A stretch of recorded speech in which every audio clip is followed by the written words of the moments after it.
2, 3. So good morning everyone. I'm actually Jeffrey and today I'll be demonstrating breast. And today I'll be demonstrating the breast stance self-examination. of mirror. So we have two positions. One So stand first in is the mirror. the standing Check. position. So first is you have to stand in front of the mirror with your arms to your side. Then after, And then basically first you just have to inspect for the shape. the shape.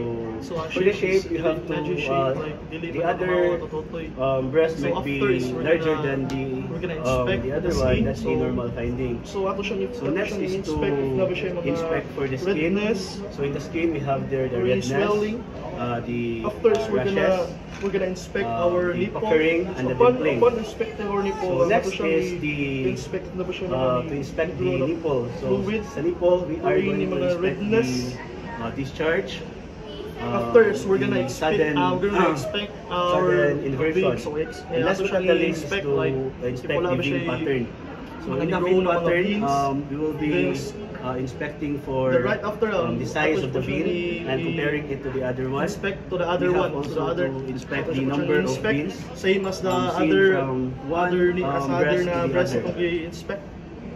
So next so- we're gonna put our hands in our hips. So next is Then to gently stand again and forward, put then hand bow. our hips, and then then check pull, our breast for any and then contour. bow slightly, and then flex your elbow forward. After is we're So gonna in this position we we're are gonna put our hands over checking our for head. the Then changes we're in our gonna contour. move our. So next we're gonna is flex to our clasp arms forward, both then our bow. hands, put it behind Still our, check for our any head, contour.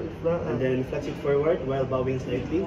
So, So again, next we are is we're gonna checking for the inspect contour our changes underarm. with this So kind of replacing position. our hands So next is to and raise over your our left head. arm So while using your right arm. inspect. Gently So palpate circular motion. your underarm in a So do it to the gentle, other side. circular motion. Okay.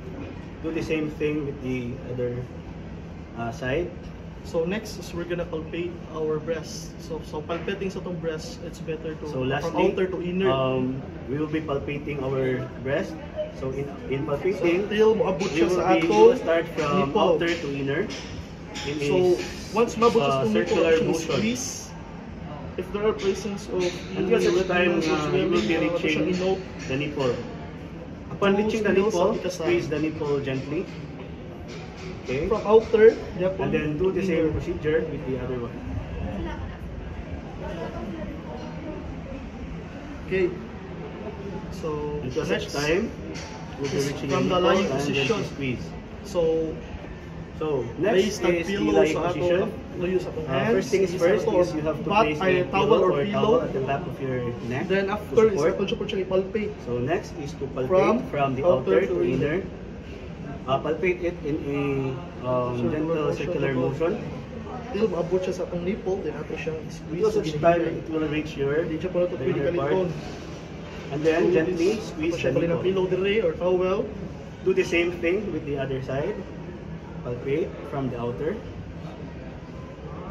Till maabot siya sa atong nipple, ato siyang squeeze. until Inay. reaching the nipple. Gently squeeze it. After, there are mga certain mga abnormal findings, ato So siyang that's it. inope. So that's it. Thank you.